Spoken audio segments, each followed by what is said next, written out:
Muy bien. Es una clase relativamente corta, si tú pones atención. Muchos de lo que van a escuchar ya hemos conversado. ¿Ya? Vamos a centrarnos en la vía respiratoria. La vía respiratoria, hemos mencionado, podemos dividir en dos grandes partes: la vía respiratoria alta, la vía respiratoria baja, punto de referencia, la glotis. ¿Cierto? La fisiología de estas dos situaciones, de estas dos partes de la vía respiratoria es diferente, ¿no? Y las funciones igualmente. La función de la vía respiratoria alta, obviamente, simplemente para recordarles, ¿no es cierto? Tiene como finalidad, primeramente, el acondicionamiento del aire, ¿cierto? Segundo, la humidificación, ¿cierto? Y obviamente la regulación de la temperatura del aire, ¿no? Entonces, y la depuración de sustancias grandes que pueden tranquilamente llegar como consecuencia de la inhalación del aire, ¿no? Estas son las funciones de la vía respiratoria alta, que es importante, interesante, porque de alguna manera influye sobre la vía respiratoria baja. Entonces, la vía respiratoria baja es una situación un poco más compleja, ¿cierto? Primeramente, teniendo en cuenta de que la división de la vía respiratoria obviamente sí que semejante a las ramas de un árbol, ¿cierto? Y que determina que hay alrededor de 18 o 19 subdivisiones hasta llegar al bronquiolo terminal, que es la última parte de la vía respiratoria. Como ustedes saben, solamente son elementos de conducción del flujo aéreo, ¿cierto? Desde el punto de vista anatómico, ustedes también saben perfectamente que tienen un soporte externo, las vías grandes, un soporte externo grande que es más cartilaginoso, que van hasta los bronquiolos, ¿cierto? Pero debajo de los bronquiolos existe pues una serie de otras estructuras, como son obviamente la capa muscular. La capa muscular tiene una distribución helicoidal, ¿cierto? La estimulación de ellas obviamente produce variaciones en el tema de la luz, en el tema de los bronquios, ¿cierto? Debajo de ella está la mucosa o submucosa, donde elementos importantes están las células caliciformes y las glándulas de secreción mucosa. E internamente, un epitelio, el epitelio es cilíndrico ciliado, con el movimiento ciliar que les he mencionado, ¿no? Estas estructuras a veces se lesionan fácilmente con los contaminantes o con los cuadros infecciosos, y obviamente son parte importante de la generación de una serie de patologías. Pero esta situación de que les he mencionado, ¿no? De la estructura anatómica que permite que el bronquio se mantenga abierto, obviamente está complementado por una serie de otros mecanismos. Uno de ellos, le dije, que es obviamente la transmisión de la presión pleural negativa a los bronquios, de tal manera que la presión pleural negativa durante la inspiración es más intensa y el bronquio tiende a aperturarse, los bronquios tienden a aperturarse durante la inspiración, y durante la expiración tienden a cerrarse, y ahí que la relación inspiración-expiración obviamente es diferente, ¿no es cierto? Le toma más a la persona expulsar el aire que inhalar de manera normal. Entonces, este fenómeno obviamente se va a exagerar cuando el paciente tiene una obstrucción. ¿Qué pasa cuando el paciente tiene una obstrucción? Cuando ocurre esto de la vía respiratoria alta, les digo a ustedes, ¿no? El defecto fundamentalmente está en la glotis, ¿no es cierto? O ligeramente por encima de la glotis, como el edema neurótico, con la presencia de repente de cuerpos extraños. El paciente en esta situación tiene más bien dificultad para la incorporación de aire, ¿no? Entonces, por eso decimos que el paciente tiene una línea inspiratoria, ¿cierto? Y generalmente esta incorporación de aire va acompañada de un ruido, generación de una tonalidad intensa, ¿no? Que se llama estridor laringio, o a veces de tonalidad baja, que también tiene la misma significación, que se llama cornaje, ¿no? Entonces, la obstrucción de vía respiratoria alta genera una disnea de tipo inspiratoria, ¿no? Y la respiración está acompañada de la generación de un ruido que se llama obviamente estridor. A diferencia de ella, la vía respiratoria baja, ¿cierto? Por los mecanismos regulatorios que hemos mencionado nosotros, obviamente la expiración es mucho más prolongada, de tal manera que cuando el paciente tiene una obstrucción de vía respiratoria baja, el paciente va a tener una disnea de tipo expiratoria, ¿cierto? Y el ruido que acompaña, obviamente, son las famosas sibilancias, ¿correcto? Otro elemento importante que van a tener ustedes en cuenta es que durante la expiración, obviamente, el paciente cuando tiene una obstrucción, a veces el tiempo no es suficiente y parte del aire obviamente queda retenido. Entonces no llama la atención que el paciente que tenga obstrucción, dependiendo de la magnitud, el tórax está en posición inspiratoria. Y en consecuencia, en la percusión será hiperrresonante, ¿sí? Esas cosas son fáciles de aplicar cuando ya uno analiza los cuadros en particular, pero esa es la situación. Ahora, otro elemento que interviene también en el mantenimiento de la luz de los bronquios es el soporte que hacen los alvéolos. Los alvéolos, cuando están íntegros, obviamente de alguna manera soportan y impiden que la pared de los bronquios se cierre. Entonces ya es fácil de pensar qué ocurre cuando hay destrucción de alvéolos, como ocurre en el enfisema pulmonar. Obviamente esta tracción disminuye y obviamente el bronquio tiende a cerrarse. Y van a ver ustedes que una patología en la cual hay obstrucción de la vía respiratoria precisamente está en relación con la destrucción de los alvéolos. Es un proceso que se denomina, ¿no?, enfisema pulmonar. ¿Sí?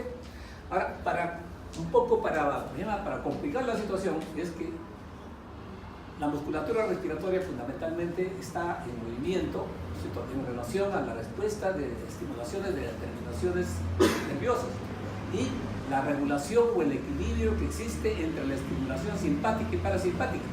¿Cierto? Saben perfectamente que la estimulación simpática obviamente tiene dos receptores fundamentalmente, receptores alfa y receptores beta. ¿Cierto? Entonces, la estimulación de receptores alfa produce broncoconstricción. ¿Ya? La estimulación de los receptores beta produce broncodilatación, ¿correcto? Y esto hay que tener en cuenta, porque desde el punto de vista farmacológico nosotros tenemos medicamentos que pueden estimular o pueden inhibir el efecto beta. Entonces, obviamente se les puede preguntar a ustedes, un paciente de repente que recibe un estimulante beta, un asmático que recibe un estimulante beta, ¿qué esperan ustedes? Que el paciente obviamente haga una crisis asmática, porque están estimulando un receptor, obviamente que produce broncoconstricción, ¿correcto? Y de los receptores alfa y beta, obviamente, son dependientes de la estimulación simpática. Pero también tenemos la estimulación parasimpática. La estimulación parasimpática, que está mediada por la acetilcolina, ¿no?, va a producir más bien una broncoconstricción. ¿Ya? Y nosotros en el arsenal farmacológico tenemos inhibidores, ¿no?, de la acetilcolina, ¿no? En consecuencia, si yo doy a un paciente un inhibidor de la acetilcolina, voy a producir broncodilatación. Si doy un estimulante parasimpático, más bien voy a producir broncoconstricción. Así que no se confundan en las preguntas del examen. ¿Ya? Entonces, una cosa es estimular y otra cosa es bloquear. ¿Correcto? Entonces, por ejemplo, los beta bloqueadores, que conocen ustedes, bloquean obviamente el efecto beta. Y si bloqueo el efecto beta en un asmático, voy a producir una broncoconstricción, una crisis asmática severa. ¿Ah? Entonces, esta situación hay que tenerlo en cuenta. La regulación, no solamente desde el punto de vista de los juegos de presiones negativas, como he mencionado, del soporte de los alvéolos que he mencionado, sino también la participación farmacológica. Y precisamente, cuando hablamos de hiperactividad bronquial, estamos hablando, como su nombre lo indica, de una respuesta exagerada de un paciente para hacer una broncoconstricción frente a la exposición, que puede ser alguna sustancia química, puede ser un agente infeccioso o puede ser de repente un alergeno de cualquier naturaleza. Entonces, todos nosotros respiramos polen, respiramos el polvo ambiental, pero hay un grupo que tiene tendencia a producir de manera exagerada un broncoespasmo, ¿no es cierto? Eso se llama hiperactividad bronquial. ¿Correcto? O sea, la tendencia exagerada a producir la broncoconstricción frente a la exposición de agentes físicos, inclusive el aire frío, ¿no es cierto?, o la exposición a algunas sustancias como la histamina, ¿no es cierto?, o un agente infeccioso. En los pacientes que tienen hiperactividad bronquial responden de manera exagerada y hacen obstrucción de la vía respiratoria. ¿Correcto? Entonces, esa es la situación de la hiperactividad bronquial. Y diríamos entonces, ¿cuál es el origen de la hiperactividad bronquial? ¿No?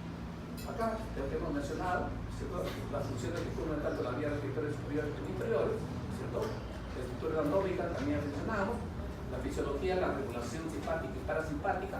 Acá me he olvidado solamente un elemento importante que interviene también en la regulación, obviamente son las llamadas terminaciones nerviosas libres. En el bronquio hay terminaciones nerviosas libres que cuando se estimulan producen broncoconstricción. Eso fundamentalmente ocurre durante las infecciones virales, ¿no? Entonces, todos esos elementos tienen de alguna manera que ver y probablemente en la historia clínica, cuando ustedes hagan el paciente, van a encontrar eso, ¿no es cierto? Entonces, el paciente que de repente inhala alguna sustancia, el paciente es alérgico a la sustancia, el paciente va a hacer broncoconstricción. Un un paciente que es asmático le dice corro, no puedo hacer ejercicio porque que corro, inmediato tengo el espasmo. Por supuesto, el mecanismo es bastante claro. El aire frío obviamente está demostrado, pero precipita broncoconstricción en un paciente asmático. Entonces acá hay 20, 30, probablemente habrá uno o dos asmáticos de repente que han sido pequeños, especialmente, ¿no? Entonces saben perfectamente de qué estamos hablando, ¿no? Esta es la estructura del bronquio. Recuerden ustedes que cuando hablamos de bronquio estamos hablando de una estructura que tiene una serie de partes, definitivamente. Tenemos obviamente un soporte cartilaginoso, ¿no? La parte mucosa y la submucosa, y el epitelio obviamente que de alguna manera pues, obviamente está en el sistema responde frente a los estímulos simpáticos y parasimpáticos como hemos mencionado, pero como la mayor parte de patologías producen inflamación, la inflamación también obviamente va a generar una serie de cambios, tanto en el epitelio como en las células, de producción de mucos y en las glándulas mucosas. ¿Cierto? Esta es la hiperactividad bronquial, entonces ya lo mencionamos, ¿cierto? Es una respuesta exagerada de la vía respiratoria frente a la exposición de diversos estímulos que pueden ser físicos, como el aire frío, pueden ser químicos como histamina, biológicos, sustancias que producen alergia, definitivamente. Todos ellos obviamente tienen como un común denominador que causa inflamación, ¿cierto? Y nosotros podemos evaluar precisamente esta hiperactividad bronquial exponiendo precisamente a estos pacientes a diversos estímulos. Y vamos a ver que los que tienen hiperactividad bronquial no responden pues con broncoespasmo, ¿cierto? Que lo hacen los que tienen este fenómeno presente, ¿no? Ahora, ¿a qué se debe hiperactividad bronquial? Entonces, las teorías no están bastante claras. Algunos dicen que la hiperactividad bronquial se genera como consecuencia de infecciones previas en la infancia, se genera, obviamente, ¿no? Pero eso no está completamente declarado. Puede ser, puede ocurrir, pero en otras circunstancias da la impresión de que es un desorden psicogenético, es el condicionamiento que tiene una persona para poder hacer broncoespasmo frente a determinada situación. Y en esa situación se habla de que probablemente haya un predominio alfa en la respuesta bronquial o una disminución de la actividad beta de tu paciente precisamente, pero con un rasgo de tipo personal o un rasgo de tipo familiar, ¿no? ¿Qué cuadros están asociados con hiperactividad bronquial? Hay cuadros agudos, cuadros crónicos. Los cuadros agudos tienen ustedes la bronquitis aguda, broncoespástica, ¿cierto? Tienen ustedes ya patologías no muy frecuentes, como ocurre la bronquiolitis aguda. Tengan en cuenta que la bronquiolitis aguda se presenta principalmente en los niños menores de 2 años, 1 año, ¿cierto? Entonces, bronquiolitis y hace un tipo obstructivo. Y en estos pacientes a veces es difícil hacer el diagnóstico de asma bronquial. Es difícil hacer diagnóstico de asma bronquial precisamente por esas circunstancias, ¿no? Entonces, generalmente, el paciente que hace asma bronquial en la pequeña infancia, en los primeros años de vida, generalmente para que sea asma bronquial debe ser por lo menos en la edad preescolar, ¿no? Preescolar o escolar, definitivamente. Pero un niño que tenga, pues, de repente un mes, 2 meses, definitivamente, no es posible hacerla. No es posible hacerla. ¿Correcto? Entonces, la bronquitis aguda broncoespástica puede ser una de las posibilidades.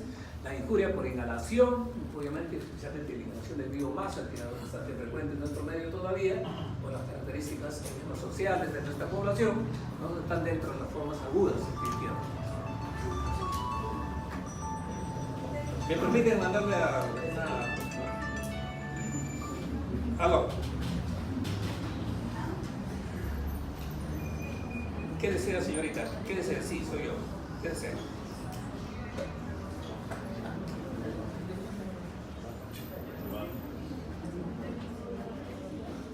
Sí, pero en este momento estoy ocupado, señorita. ¿Podría llamarme en un par de horas?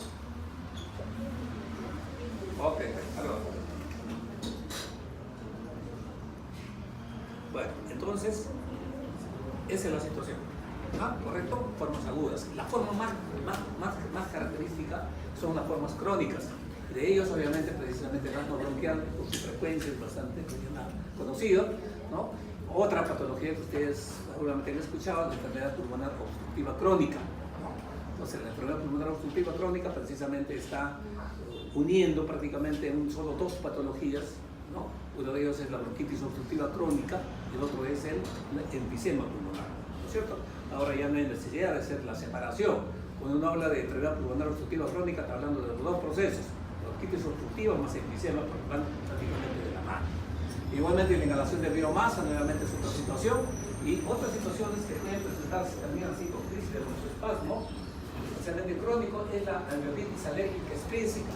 Eso obviamente está dentro de las patologías en las cuales el paciente hace una reacción alérgica frente a la inhalación crónica de alguna sustancia, como ocurre inhalación de los polvos de algodón, polvo de salir de madera, etcétera, etcétera. Nosotros ustedes probablemente han escuchado la famosa neumoconiosis. La neumoconiosis puede presentarse por inhalación de polvos minerales o de polvos biológicos, ¿cierto? La alveolitis alérgica extrínseca es una modalidad de presentación de inhalación de polvos orgánicos, ¿correcto? Y esto puede presentar entonces un problema de tipo broncoespástico asociados a hiperactividad bronquial, ¿no? Fibrosis quística, que no es muy frecuente. La aspergilosis, o sea, Aspergillus fumigatus, es un hongo que está presente en obviamente los ambientes. Cuando encuentran un ambiente favorable, que puede ser de repente alguna cicatriz en el pulmón, una caverna, etc., pueden tranquilamente colonizar, ¿no? Y el paciente puede hacer una reacción, y la reacción que realmente el paciente presenta es una reacción de tipo broncoespástica y se presenta como si fuera una crisis asmática. Situación mala valoración y caemos en la situación que el paciente tiene una colonización por aspergillus, ¿no? Eso se llama aspergilosis broncoalérgica, se llama precisamente. Y una patología que nosotros tenemos muy frecuente son las secuelas de tuberculosis.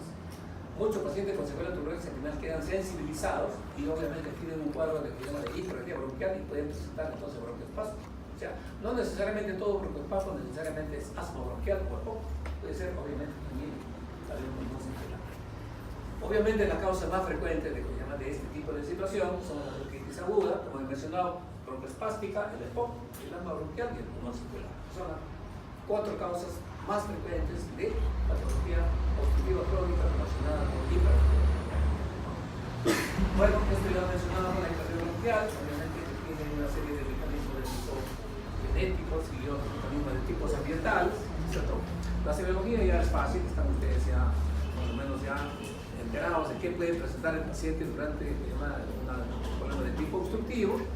Obviamente uno de ellos es la tos persistente, ¿cierto? Que generalmente en el paciente que tiene obstrucción, obviamente la tos es a veces no productiva, pero obviamente si el paciente se infecta secundariamente, la tos se tornará positiva, ¿no? Entonces, la otra situación es porque el paciente generalmente manifiesta que obviamente tiene el silbo del pecho, el silbido del pecho o sibilancias, que nosotros conocemos en la parte de recuperación física, obviamente está presente. Y también es bueno decirlo, pues que esta sibilancia en las fases iniciales son predominantemente expiratorias, ¿cierto? Claro que cuando la obstrucción es más intensa se presentará tanto en la fase inspiratoria como en la fase expiratoria, ¿no es cierto? Igualmente la obstrucción, obviamente de diversa magnitud, va a producir, si es lo suficientemente intenso, sensación de dificultad respiratoria, disnea, pacientes, una forma de disnea, ¿no? Y si hay una infección, obviamente el pulmón, pues como que el paciente tendrá como una queja fundamental la presencia de expectoración, ¿no? Con las características que ustedes ya conocen. Hay que tener en cuenta nomás que no toda expectoración ligeramente naranjo o amarillenta necesariamente es infección, porque ya los hemos mencionado que en un paciente con crisis asmática especialmente o asma bronquial que desarrolle siendo adulto, ¿no es cierto? Eso se llama asma endógena o intrínseca, ¿cierto? Hay una carga enorme de xenófilos en la vía, en la secreción mucosa que da la apariencia de que es pus, obviamente solamente son xenófilos, ¿correcto? Puede haber expectoración entonces, ingresar en el físico, lo que esperan obviamente, disnea respiratoria fundamentalmente, sibilancias, ¿no es cierto? La expiración obviamente está prolongada, ¿no? El atrapamiento aéreo que se traduce en un tórax en posición inspiratoria y, ¿no?, hipersonoridad durante la percusión, ¿no es cierto? Y obviamente el tórax puede estar distendido tremendamente y a veces el tórax distendido de una forma crónica, como ocurre en el paciente con enfisema pulmonar, determina una posición permanente, ¿no es cierto? Con un aumento del diámetro antes por respecto al reverso, ¿no? Un tórax se denomina, ¿cómo se llama ese tórax? Tórax centenario, ¿cierto? Muy bien. Este es el asma bronquial, que siendo lo más frecuente, vamos a darles alguna idea nomás, esto no es en clínica, solamente es semiología, es una enfermedad inflamatoria crónica, si está completamente determinado, ¿cierto? Bien, que se caracteriza obviamente por presentar una hiperactividad bronquial asociada frente a determinados estímulos, tanto de tipo químico, tipo físico, como he mencionado, ¿no es cierto? y obviamente está asociado a un problema bronquial obstructivo episódico, obviamente, ¿no? La intensidad obviamente es variable, puede variar espontáneamente o como consecuencia del tratamiento.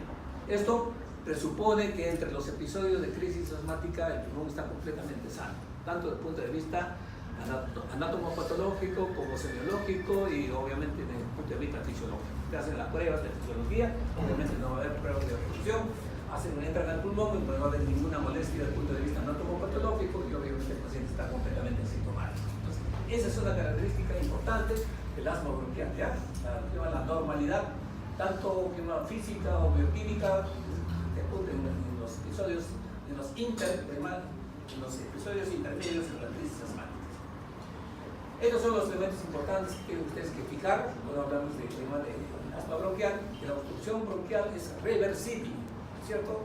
Ya hemos dicho, de manera espontánea o farmacológicamente.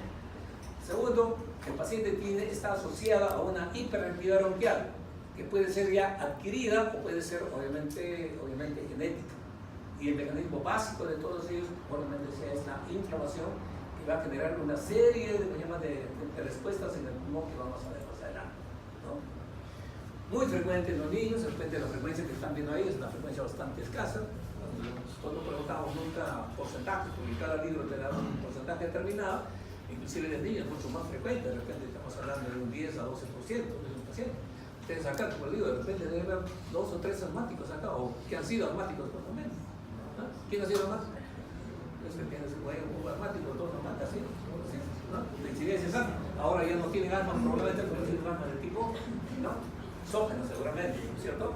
Entonces, obviamente es más frecuente en los niños, el asma de tipo exógena, obviamente es más frecuente en los niños, en los adultos jóvenes prácticamente, es más frecuente en la mujer, ¿cierto? Y en la edad adulta, la frecuencia obviamente se comparte tanto en hombre como en mujer, ¿cierto? Y desde el punto de vista anatomopatológico, cuando nosotros evaluamos un pulmón en crisis asmática, vamos a encontrar primeramente el daño epitelial, ¿cierto? Entonces, como es un mecanismo inflamatorio desencadenado por cualquier vía que hemos mencionado, va a producir daño en el epitelio bronquial, ¿cierto? Como consecuencia de eso, obviamente va a haber una infiltración por células, obviamente. En el caso de los adultos, obviamente fundamentalmente eosinófilos, pero también hay linfocitos, mastocitos, monocitos, etcétera, ¿cierto? Como consecuencia del problema del tipo inflamatorio, ¿no? Y la respuesta precisamente frente a diversos tipos de estímulos va a haber un incremento del grosor de la membrana basal, ¿no es cierto? Va a haber una hipertrofia del músculo liso, o del músculo liso bronquial definitivamente, y también las glándulas, células caliciformes van a estar obviamente incrementadas de tamaño y por supuesto con producción de secreción, ¿cierto? Las células que hemos mencionado, no solamente eosinófilos, entonces de repente más importante en el adulto, obviamente se ha mencionado, pero también obviamente hay una serie de otras células. Y por supuesto, esto va a originar una serie de productos como consecuencia de su ruptura, ¿no es cierto?, que van a lesionar más el tejido definitivamente, ¿no?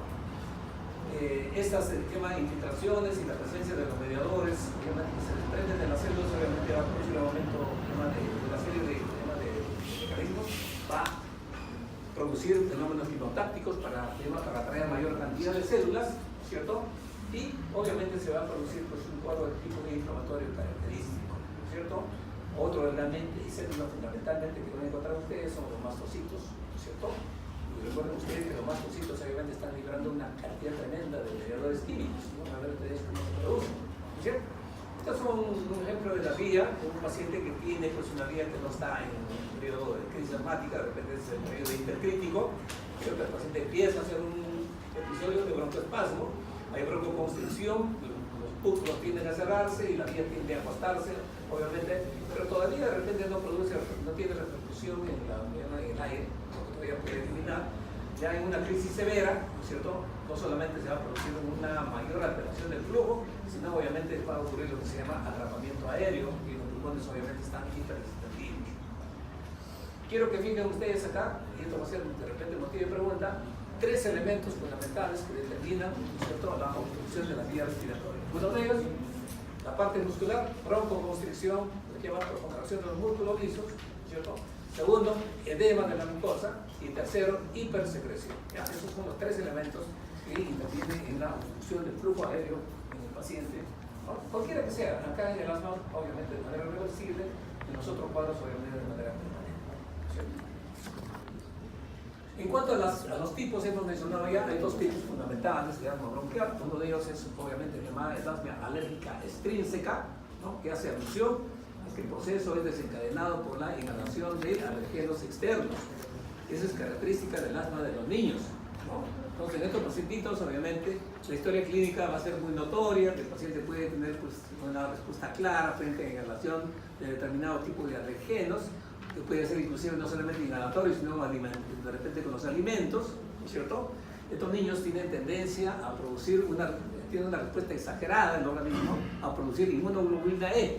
Ustedes hacen la determinación de inmunoglobulina E, va a estar tremendamente incrementada, ¿no es cierto? Entonces, y la otra situación es de que estos pacientitos comparten cuadros de esta tendencia de hiperproducción de inmunoglobulina, comparten a veces con los familiares. Entonces, los familiares pueden tener, pues no necesariamente asma, pero pueden tener rinitis alérgica o pueden tener reumatitis alérgica, ¿no? Entonces, este cuadro se denomina precisamente, se llama atopía. La atopía sí es un rasgo de tipo genético personal. ¿Ya? Pues quien va a tener un hermanito genético que es más asmático, probablemente tenga otro hermanito que tenga de repente rinitis alérgica o que tenga de repente alergia en la piel, ¿no? Y cuando se hacen test cutáneos para ver lo que se llama respuestas a alergenos, obviamente los test cutáneos van a ser positivos, ¿cierto? La suerte de estos pacientitos es de que, predominando en la infancia, ¿no es cierto? Bueno, las causas alérgicas, ¿no es cierto? La intensidad obviamente es variable, a veces es fácilmente controlable, se llama un asma benigna en última instancia, y tiene un buen pronóstico, como cuando los chicos comienzan a tener, ya entrando a la pubertad o prepubertad, las crisis asmáticas prácticamente desaparecen y en la adultez prácticamente ya no hay presente. ¿Cierto? Algunos pueden persistir todavía, pero la gran mayoría obviamente desaparece, parece por maduración de su sistema inmune. Lo que no se puede decir del asma endógena, en donde obviamente no hay una relación clara con alergenos externos, y obviamente estos pacientes no tienen aumento de producción de inmunoglobulina E, tampoco tienen atopía, por supuesto, obviamente los familiares pueden ser completamente sanos y el único paciente. Las crisis asmáticas son más intensas, más frecuentes en estos pacientes, más persistentes, ¿no es cierto? Obviamente tienen ustedes, obviamente, que presentan ustedes crisis asmáticas de diversa naturaleza y que generalmente están desencadenados más por problemas de tipo inflamatorio.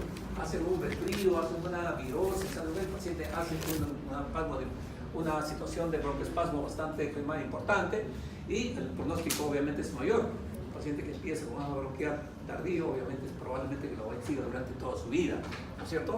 Los cambios climáticos son muy importantes en estos pacientes, ¿ya? Y no tienen inmunoglobulina E, no tienen respuestas positivas a las reacciones térmicas cuando se quiere averiguar la presencia de alergenos.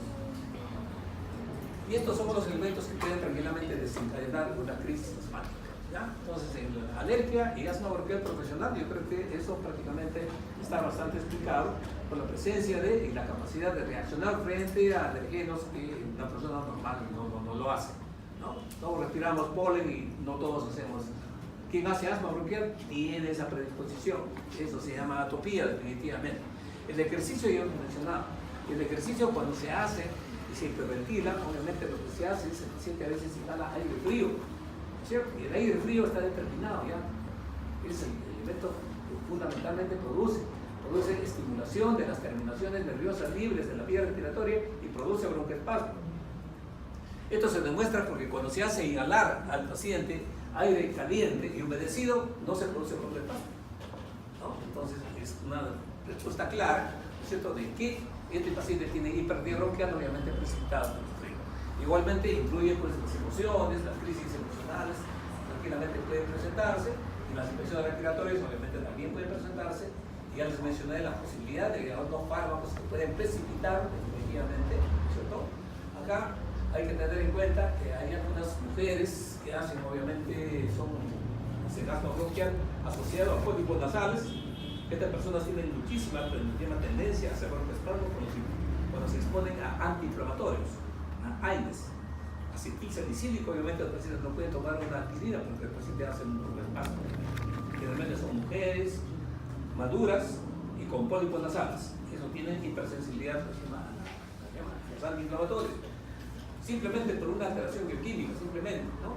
Entonces los antiinflamatorios obviamente derivan, ¿no es cierto?, en la síntesis del ácido araquidónico a leucotrinos, y los leucotrinos son obviamente broncoconstrictores, entonces obviamente está bastante explicado. El reflujo gastroesofágico y la menstruación y el embarazo también obviamente pueden producir algunos tipos de problemas de variaciones en el factor clínico, ¿no? Esto es la explicación que les he mencionado, ¿no es cierto? La condición el tema del paciente obviamente es de alguna manera de tipo familiar, ¿no es cierto? Hereditaria, ¿no es cierto? Cuando estamos hablando de asma y alergia, ¿no? Y la situación está, radica en la producción excesiva de inmunoglobulina E frente a algunas sustancias que son los llamados, ¿no?, alergenos, ¿no? Y esto se llama atopía, ¿no? Inclusive el defecto ya ha sido ubicado, es un defecto que está en el cromosoma 11, ¿no es cierto?, que determina precisamente esta hiperreactividad, ¿no es cierto?, de las células beta para producir obviamente inmunoglobulina y otros mediadores químicos, ¿no? Entonces la liberación de la inmunoglobulina E obviamente va a activar una serie de sustancias, ¿no?, o va a producir una reacción antígena en el cuerpo y va a producir la liberación de una serie de mediadores químicos, ¿no?, que va a determinar estimulación del músculo liso, edema y obviamente hipersecreción, ¿no? Entonces hay que tener en cuenta esto último que les he mencionado, que la atopía y la hiperredia bronquial pueden heredarse de manera independiente, separada, no todos necesariamente tienen las dos cosas. Este es el problema en los mecanismos previos, ¿cierto? Cuando un paciente recién se expone, obviamente, ¿no?, alergenos, obviamente, se va a producir una respuesta exagerada, ¿cierto?, ¿no? Se va a producir inmunoglobulina E, inmunoglobulina E. Esta inmunoglobulina E se va a fijar a las células y las células de mastocitos, ¿cierto?, frente a una segunda exposición, ¿no es cierto? Estos alergenos obviamente se fijan, ¿no?, con la inmunoglobulina E que está fijada sobre los mastocitos, y esto va a producir una alteración en la membrana y la liberación de los mediadores químicos, histamina, serotonina, leucotrienos, etcétera, etcétera, ¿no?, que va a actuar obviamente sobre las estructuras de la vía respiratoria que no mencionaba. Estimulación del músculo respiratorio, edema e hipersecreción de moco, y eso va a producir la obstrucción. Esta es en última instancia todos los mecanismos que hemos mencionado, ¿cierto? Hay infiltración de células, obviamente liberación de una serie de cosas, reclutamiento de células, producción de inmunoglobulina E, definitivamente como les he mencionado, ¿cierto?, que va a producir hipersecreción de moco, e inclusive si el paciente no se hidrata adecuadamente, eso ocurre en las crisis severas, obviamente se va a producir un tapón mucoso, la vía respiratoria se tapona definitivamente, hay vasodilatación, los mediadores químicos, ¿no es cierto?, edema, obviamente, y la estimulación de los músculos lisos que produce broncoconstricción. Y tienen ustedes todo el cuadro clínico de una obstrucción de la vía. Acá, nuevamente, para que ustedes no se olviden, ¿cierto?, aumento de producción de inmunoglobulina, unión a los receptores mastocitos y liberar mediadores químicos con toda la respuesta correcta. El otro grupo, obviamente, está dado por la enfermedad pulmonar obstructiva crónica. Ya les dije, cuando se habla de una enfermedad pulmonar obstructiva crónica, estamos hablando de una obstrucción permanente al flujo aéreo. Es una obstrucción permanente, ¿ya? Esta limitación, obviamente, está asociada a una respuesta inflamatoria, ¿cierto?, progresiva y persistente, ¿no?, frente a la inhalación de diversos tipos de partículas, ¿cierto?, obviamente tanto partículas de diversa naturaleza, ¿cierto?, o gases que pueden tranquilamente producir inflamación crónica, ¿no? Y también les dije a ustedes que cuando hablamos de EPOC estamos haciendo alusión a dos cuadros fundamentales, un cuadro bronquial obstructivo y el cuadro esematoso. Y en el diagnóstico ahora ya, de acuerdo a los últimos reportes, ya no exigen la diferenciación de una a otra, porque se sabe que todo paciente que tiene EPOC necesariamente tiene el componente bronquial obstructivo y el componente de tipo episematoso, ¿no? Otras patologías que pueden ocasionar, que hemos mencionado, fibrosis quística, bronquiectasias y bronquiolitis obliterante, ¿cierto?, que pueden producir también obstrucción permanente del flujo aéreo, ¿cierto? Acá la fisiología es un poquito más, es obviamente persistente, ¿cierto?, porque acá el mecanismo inflamatorio que va a determinar, obviamente la presencia y la infiltración por una cantidad tremenda de células que van a producir liberación, ¿no?, van a producir liberación, ¿no es cierto?, de una serie de sustancias, ¿no?, como oxígeno libre, óxido nitroso, ¿cierto? Entonces esto va a producir bastante daño en la mucosa, aumento de la secreción y mucos, y también va a producir una disminución de antiproteasas, entre ellas obviamente de antitripsina 1. Entonces si no hay antitripsina 1 se va a producir, entonces van a permanecer las tripsinas que van a producir destrucción del tejido muscular elástico del pulmón. Y como consecuencia de esto y una serie de otros elementos, se va a producir la broncoconstricción, pero lo fundamental es que ocurre lo que se llama el remodelamiento bronquial. Entonces, el bronquio obviamente se remodela, hay fibrosis obviamente, y obviamente eso queda como una marca permanente. Entonces, por eso el paciente nunca se libera ya del problema obstructivo, a diferencia del asma bronquial, ¿no? El enfisema pulmonar, ustedes lo conocen, obviamente, es un diagnóstico anatomopatológico, consiste en la alteración en la ruptura de las paredes alveolares. Entonces, como consecuencia de la ruptura de paredes alveolares, el soporte de la vía respiratoria obviamente se altera y el paciente tiene tendencia a tener obstrucción, ¿no es cierto? Esto va a acompañarse de cambios obstructivos de los alveolos esponjosos y en consecuencia el paciente tiene problemas de tipo obstructivo, ¿cierto? ¿Qué van a encontrar ustedes en el síndrome enfisematoso? La respiración obviamente dice con labios entrecerrados. Hay dos tipos, dos patrones que les voy a enseñar más adelante. En uno de ellos el paciente respira como soplando, el paciente está rosado, o se llama el soplador rosado, y obviamente por aumento del diámetro posterior del tórax como consecuencia del atrapamiento aéreo, y fundamentalmente no solamente el atrapamiento aéreo, sino el enfisema por obviamente ruptura de los septos alveolares. A la percusión obviamente van a encontrar ustedes hipersonalidad y en la amputación, la expiración prolongada de las sibilancias, ¿cierto? Estos son los patrones clásicos clínicos que van a encontrar ustedes. El soplador rosado, pues el tipo A, corresponde más al enfisematoso puro, ¿cierto? O predominante, mejor dicho. Tiene disnea severa, tiene poca tos, poca expectoración, el paciente es generalmente delgado, ¿cierto? Y el paciente tiene pues obviamente un tórax insuflado, ¿cierto? A diferencia de eso, tienen el otro ustedes, el abotarrado azul, que corresponde más al paciente bronquítico crónico, obstructivo. El paciente es gordito, con sobrepeso, cenótico, y tiene obviamente edema y hematomegalia. Eso es el patrón de tipo B, ¿no es cierto? También es normal del abotarrado azul, ¿correcto? Y finalmente, ¿cierto? Vean ustedes que el síndrome de infarto bronquial es frecuente, solamente hay que buscarlo. La causa más común obviamente son la representación aguda, la bronquitis aguda broncoespástica. La causa más frecuente crónica es la que hemos mencionado, ¿no es cierto? El asma bronquial, la enfermedad pulmonar obstructiva crónica, ¿no es cierto? Y en nuestro medio hay que tener cuidado con los pulmones secuela tuberculosis, ¿no es cierto? Y las inhalaciones al biomasa y otros productos que pueden originar este tipo de situación. ¿Muy bien? Esta es la información que quería dejarles. Si tienen alguna pregunta.